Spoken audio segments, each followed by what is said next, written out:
सर्वेभ्यो नमः। देववाणी संस्कृतं यूट्यूब चलदृश्यं प्रति भवतां भवतीनां च हार्दं स्वागतम्। मित्रों, काशिका वृत्ति श्रीमद् वामन जयादित्य विरचिता प्रथमोध्यायः तृतीयः पादः कक्षा संख्या 75तमी 75वीं कक्षा को आज पढ़ेंगे। ठीक है, चलिएगा। गत कक्षा में मैंने आपको कुछ सूत्र पढ़ाए थे, उससे आगे आरंभ करते हैं।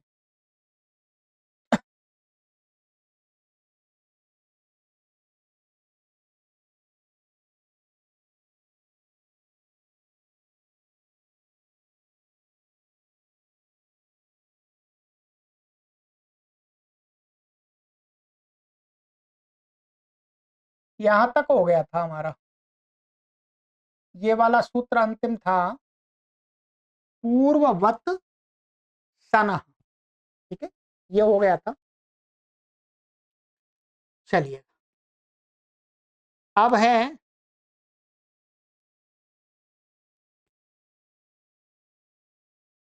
आगे सूत्र।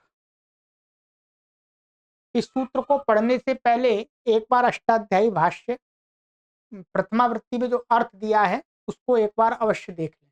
ठीक है,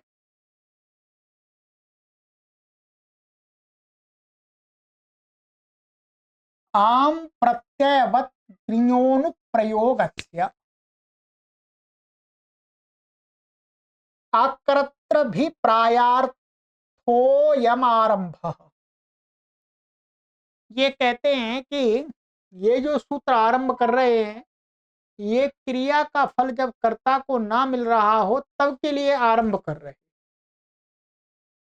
क्रिया का फल कर्ता को मिल रहा है तब तो जो क्रिया का फल कर्ता को जब मिलता है उसका विधान करने वाले सूत्र से ही हो जाता है।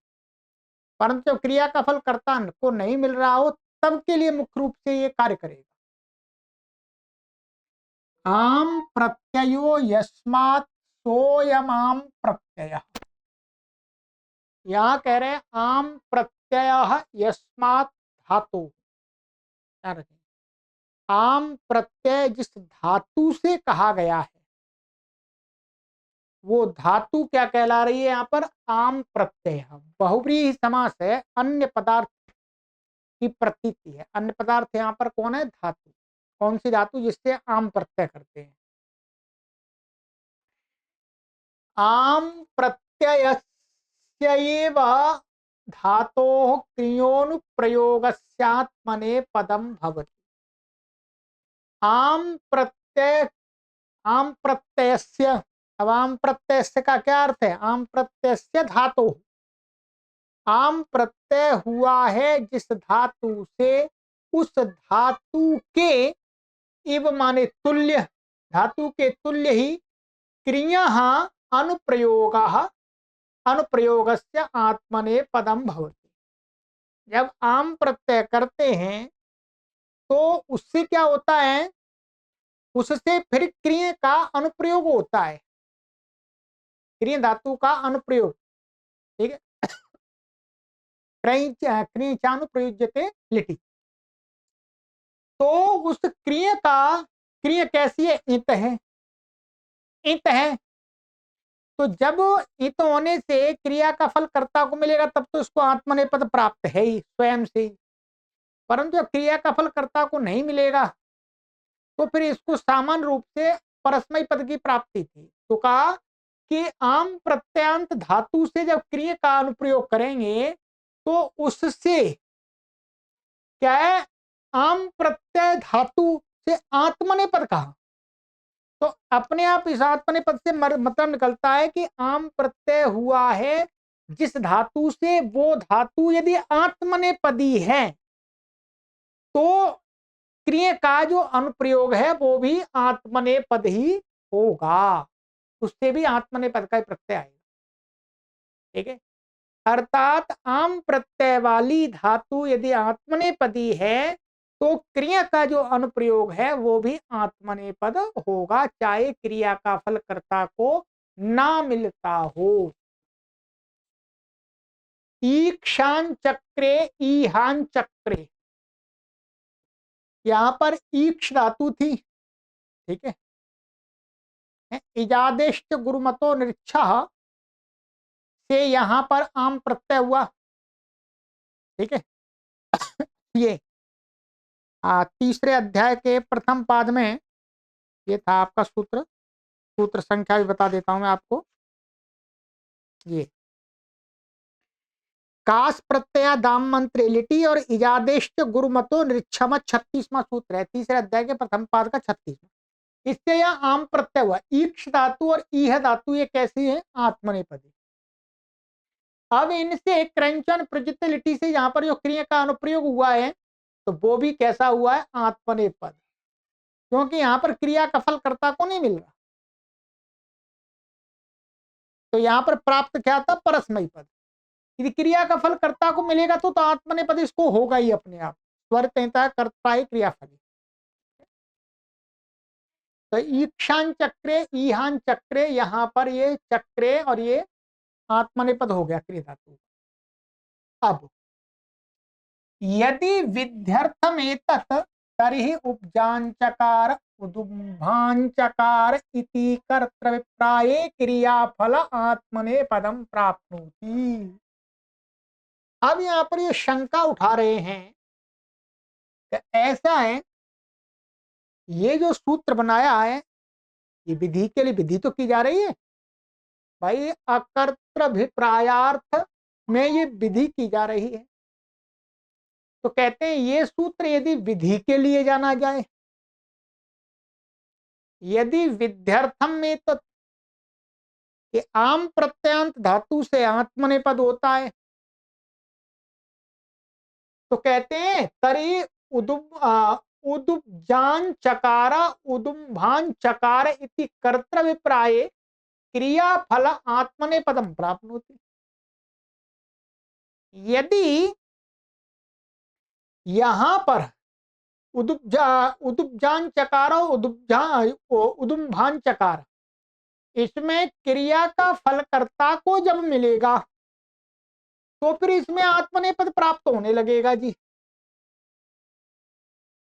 ये कह रहे हैं क्रिया का अनुप्रयोग है, परंतु ये जो धातु है, ध्यान रखेंगे, ये जो धातु है और ये जो धातु है ये कैसी है? परस्मयी पदी है। आम प्रत्यय है यहां पर, परंतु परस्मयी पदी है।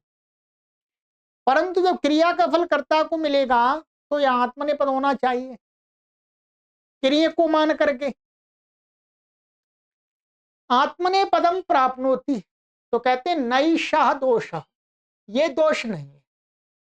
उभयम अनेन क्रियते विधिर नियमश्च, इस सूत्र से दो चीज की जाती है, एक विधि की जा रही है, ध्यान रखेंगे, और साथ में नियम भी बनाया जा रहा है, साथ में नियम भी बनाया जा रहा है। इसलिए यहां पर क्रिया का फल जो कर्ता, क्रिया का फल कर्ता को मिलेगा तो भी आत्मनेपद नहीं होगा। क्या क्रिया का फल कर्ता को मिलेगा तब भी आत्मनेपद नहीं होगा। ठीक है, बताते हैं कैसे। कथम पूर्ववत यदि वर्तते, पूर्वत की पूर्वत तरह से यहां पर पूर्वत की अनुवृत्ति आ रही है इसमें। सा द्वितीयो यत्नो नियमार्थो भविष्यति, इस सूत्र में एक तो क्या करेंगे? आम प्रत्ययवत, ये तो है ही, और यहां पर पूर्वत और जोड़ देंगे। इसका अर्थ तो कर दिया इन्होंने कि आम प्रत्ययस्य इव धातोः क्रियोनुप्रयोगस्य आत्मनेपदम भवति। ठीक है, कि आम प्रत्यय जिस धातु से हुआ है उस धातु से जो क्रिया का अनुप्रयोग है वो उस धातु के समान ही वो आत्मनेपदी होगी धातु, तो उससे भी क्रिया का अनुप्रयोग आत्मनेपद होगा। और फिर पूर्वत की अनुवृत्ति आ गई। फिर पूर्वत की अनुवृत्ति का क्या मतलब? तो कहते हैं पूर्वत इति वर्तते, पूर्व द्वितीयो यत्न। अब ये पूर्वत जो ला करके जो यत्न किया है वो नियमार्थ के लिए होगा, नियम करेगा। क्या नियम करेगा? क्रिया इति किम। अच्छा नहीं, ये तो आगे की बात है। क्या नियम करेगा? नियम ये करेगा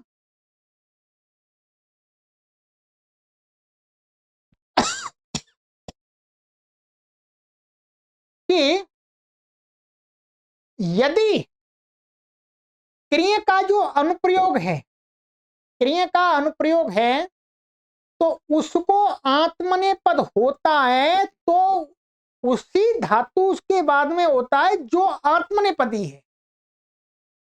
चाहे क्रिया का फल कर्ता को मिले चाहे ना मिले, यहां पर चकार जो क्रिया धातु का अनुप्रयोग है पूर्ववत, यदि धातु पूर्व में आत्मनेपदी है तभी उसको आत्मनेपद होगा, नहीं तो नहीं होगा।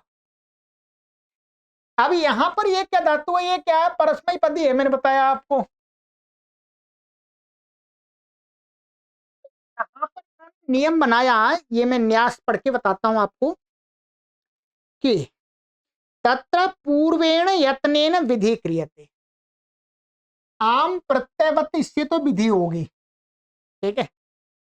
इतरेण नियम है, इतरेण माने पूर्वत, इससे अनुवृत्ति आ रही है, इससे नियम होगा। क्या नियम होगा? यदि अनुप्रयोगस्य क्रिया आत्मनेपदम भवति, यदि क्रिया धातु जो अनुप्रयोग वाली है, क्रैंचॉन प्रचित से जो क्रिया का अनुप्रयोग होता है उसको आत्मनेपद होता है, तो पूर्ववत एव, पूर्वत माने आम प्रत्यय से पहले जो धातु आत्मनेपदी है तो ही क्रिया का जो अनुप्रयोग है वो आत्मनेपद होगा। क्या? चाहे क्रिया का फल, ये बात यहां पर आई थी, अकर्त्रार्थ, अकर्त्रा और अकर्तृभिर प्रायार्थो एवं आरंभ, कि यहां पर ऐसा लगा था कि ये जो क्रिया को आत्मनेपद कर रहे हैं वो जब क्रिया धातु का क्रिया का फल कर्ता को नहीं मिलेगा तब ये करेगा। पर नहीं, ये तो सामान्य बात कही थी, परंतु पूर्वत ला करके यह नियम भी बना दिया इन्होंने। नियम ये बना दिया कि क्रिया जो अनुप्रयोग रूप में धातु आएगी उसको यदि आत्मनेपद होता है, उसको यदि आत्मनेपद होता है तो पूर्ववत, पूर्ववत माने यदि वो क्रिया का जो अनुप्रयोग है वो अनुप्रयोग जो आम प्रत्यय वाली धातु आत्मनेपदी है तो ही आत्मनेपद होगा, चाहे क्रिया का फल कर्ता को मिले चाहे ना मिले। ये इससे नियम बन गया, ठीक है। पूर्ववत वही यहां पर स्पष्ट किया कि यदि अनुप्रयोगस्य क्रिया आत्मनेपदम भवति पूर्ववत एव नान्यथा, अन्यथा तेन उदुब्जांचकार इति एवं आदौ न भवति। इसमें नहीं होता, क्यों? न ही उपजादी नाम आत्मनेपदम संभवति। उपजादी जो धातु है ये उदुम्ब और ये उपजा और उम्भ, ये आत्मनेपदी संभव ही नहीं है, ये तो परस्मयी पदी है। परस्मयी पदित्वात्, परस्मयी पदी होने के कारण से, ठीक है। ये थोड़ा कठिन पड़ेगा, या न्यास की आपको सहायता लेनी पड़ेगी। तो अब क्या हो गया? अब ये हो गया, दूसरे नियम ने या पूर्वत ने ये कर दिया कि क्रिया का जो अनुप्रयोग है उसको चाहे क्रिया का फल कर्ता को मिले चाहे ना मिले उसको आत्मनेपद होता है, तो तभी होता है जब उसका अनुप्रयोग आत्मनेपदी आम प्रत्यंत धातु से हो रहा हो, ठीक है। यदि आम प्रत्यंत धातु आत्मनेपदी नहीं है तो फिर क्रिया का जो अनुप्रयोग है वो आत्मनेपद नहीं होगा, चाहे क्रिया का फल कर्ता को मिले बेशक। ये उसमें भी नियम बन गया, जो आगे स्वरित कर्तप्राय क्रिया फले में भी नियम बना दिया। अब स्वर्तता कर्तृत्वाय क्रियाफले से यहां पर आत्मनेपद नहीं होगा। क्यों? पूर्वत से नियम बन के ये बात निकल के आ गई कि ये धातु कैसी है? परस्मैपदी है, आत्मनेपदी नहीं है। क्रिया का अनुप्रयोग जिस धातु आम प्रत्यांत से हो रहा है वो आत्मनेपदी नहीं है, परस्मैपदी है, इसलिए यहां होगा ही नहीं। ठीक है, ये हो गया। तो अब बात ये निकल के आई कि आम प्रत्यांत धातु से क्रिया का जो अनुप्रयोग होता है उसको जो आत्मनेपद होता है तो वो चाहे क्रिया का फल कर्ता को मिले चाहे ना मिले, दोनों अवस्थाओं में वो आम प्रत्यांत धातु आत्मनेपदी ही होनी चाहिए। क्या? आत्मनेपदी होनी चाहिए, तभी होगा। यदि वो आत्मनेपदी नहीं है, परस्मैपदी है, और फिर आम प्रत्यय, फिर क्रिया का अनुप्रयोग हो रहा है और क्रिया का फल कर्ता को मिल रहा है, तो भी आत्मनेपद नहीं होगा। ये नियम निकल के आया। ठीक है, इतने भाग को बार बार पढ़िए। ठीक है, ठीक है। तो उभयम अनेन क्रियते, दोनों चीज, विधि ही नियमश्च, विधि भी कर दी, विधि और अकर्तृभिप्राय में तो ये क्या हो गई? विधि।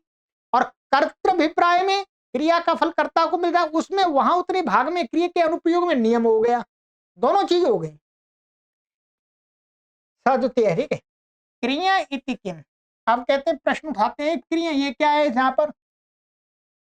तो कहते हैं ईक्षामासा ईक्षाम बभूव। क्रिया यहाँ पर ये क्रिया धातु नहीं है, इसलिए यहाँ पर तो ये बेशक आम प्रत्यांत है, परंतु ये अस धातु है, ये भू धातु है, तो परस्मय पद होगा। या तो आत्मनेपद हुआ नहीं, अनुप्रयोग, ये भी अनुप्रयोग है, परंतु क्रिया का अनुप्रयोग नहीं है। ठीक, अब यहाँ पर कहते हैं कि कथम पुनरस्यानुप्रयोगो यावता क्रियचानुप्रयुज्यते लिटि इत्युच्यते। भाई क्यों पुनः अस्य अनुप्रयोग, माने यहाँ पर जो ये आम प्रत्यवत क्रिया अनुप्रयोग से, ये क्रिया का अनुप्रयोग यहाँ पर कहने की आवश्यकता क्या है? क्योंकि क्रिया का अनुप्रयोग तो वहीं कह दिया है, आम प्रत्यांत से क्रैंचानुप्रयुज्यते, इससे ही कह दिया है, तो अपने आप ही ग्रहण हो जाएगा सामान्य रूप से। तो कहते हैं क्रिया इति प्रत्याहार ग्रहणम तत्र विज्ञायते।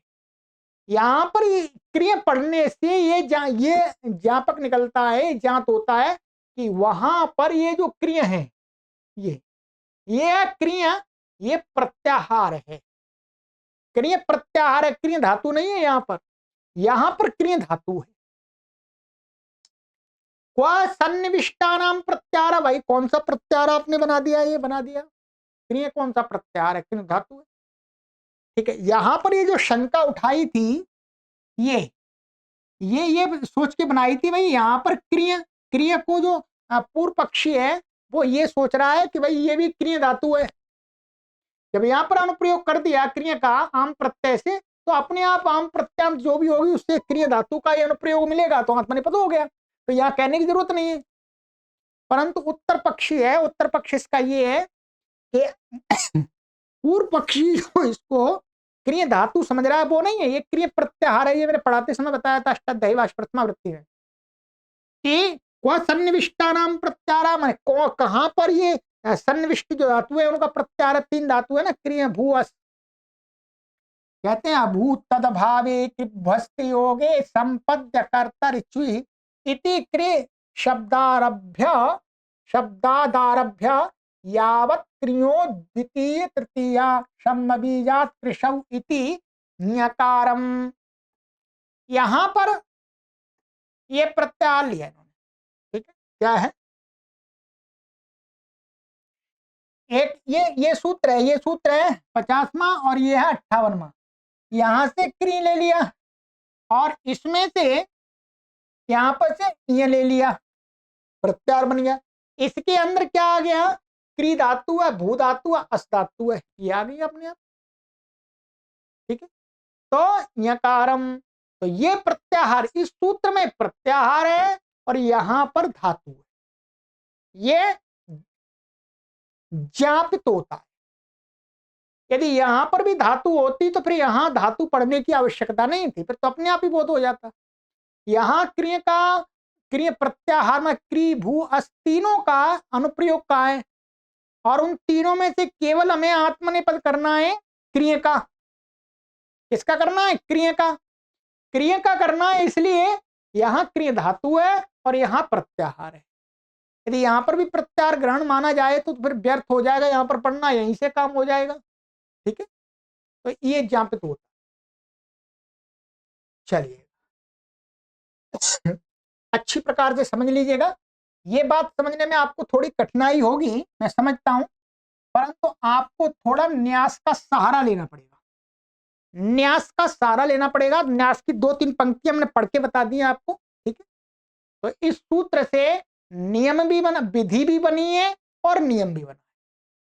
विधि से तो क्रिया का फल कर्ता को नहीं मिलेगा, तब विधि हो गई।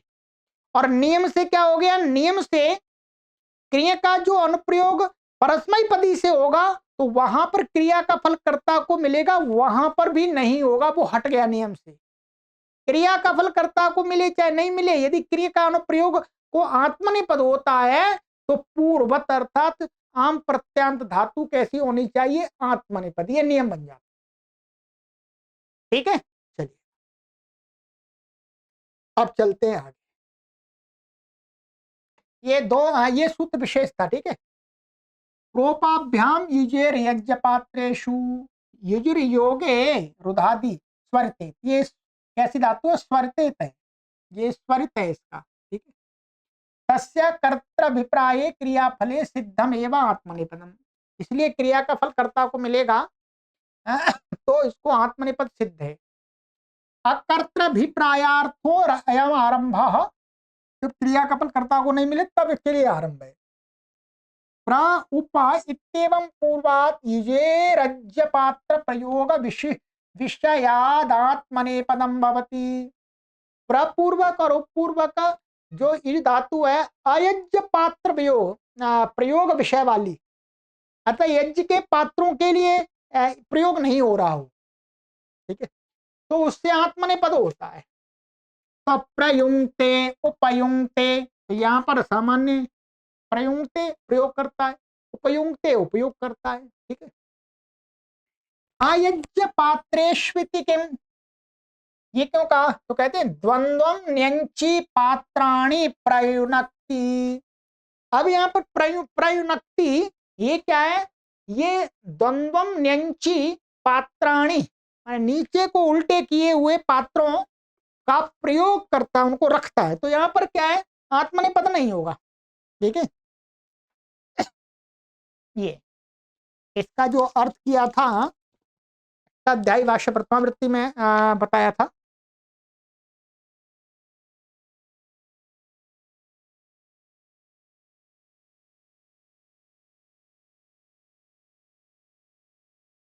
ये था इसका।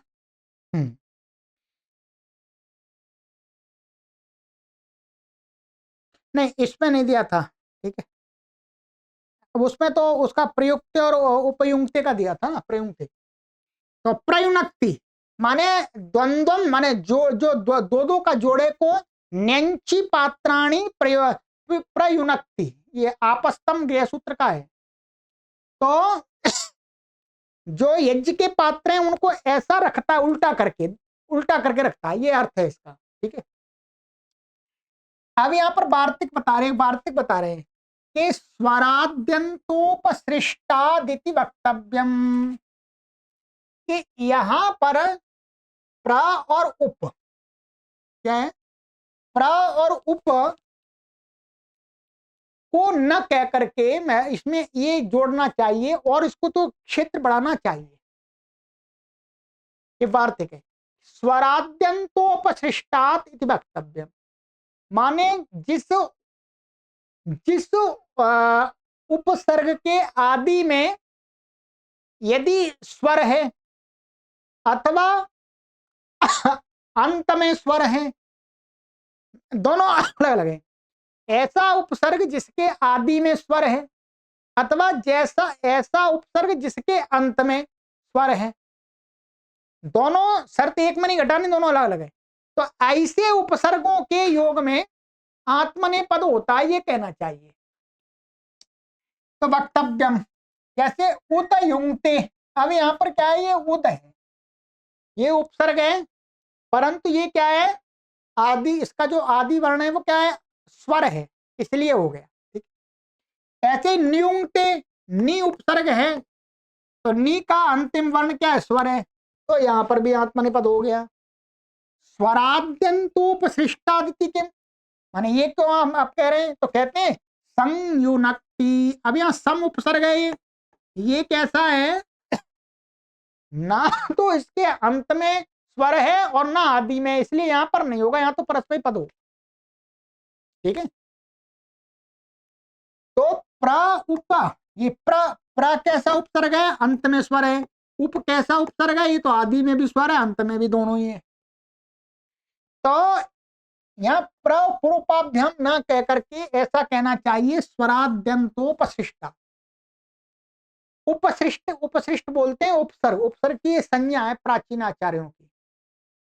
ठीक है, तो जो उपसर्ग के आदि में स्वर है अथवा अंत में, उनसे उत्तर युज धातु को आत्मनेपद होता है अयज्य पात्र विषय में, अयज्य पात्र विषय तो रहेगा। ठीक है, चलिए, समाहक्ष्णुवः, क्षणु तेजने अदादि परस्मैपदी धातु है, तथा संपूर्वात आत्मनेपदम भवति, उससे संपूर्वक होगी तो आत्मनेपद होता है। समो गमृच्छिभ्य इत्यत्रैव कस्मान्न पठितम, भाई संपूर्वक कुछ धातुओं से इस सूत्र में आत्मनेपद कहा था, तो कहते हैं यहीं पर पढ़ देते, ये भी संपूर्वक क्षण इसी में पढ़ देते, तो क्यों नहीं पढ़ी यहाँ पर, तो कहते हैं अकर्मकादित्य तत्र वर्तते, अकर्मकादिति तत्र वर्तते, वहां पर इस सूत्र में अकर्मकाद की अनुवृत्ति आ रही थी, और ये हमें सकर्मक में भी करना है, इसलिए नहीं पढ़ा। संक्षुणते शस्त्रम, संक्षुणवाते, संक्षुणवते, द्विवचन बहुवचन, माने शस्त्र को टेना करता है, तो ये सकर्मक है, ये कर्म हो गया, यहां पढ़ देते तो फिर यहां पर आत्मनेपद नहीं हो पाता। अब ये सकर्मक अकर्मक दोनों जगह करेगा। ठीक है, तो ये विशेष प्रयोजन है। ठीक है, सिद्धियां आपको करा दी है। ठीक है, भुजो न बने,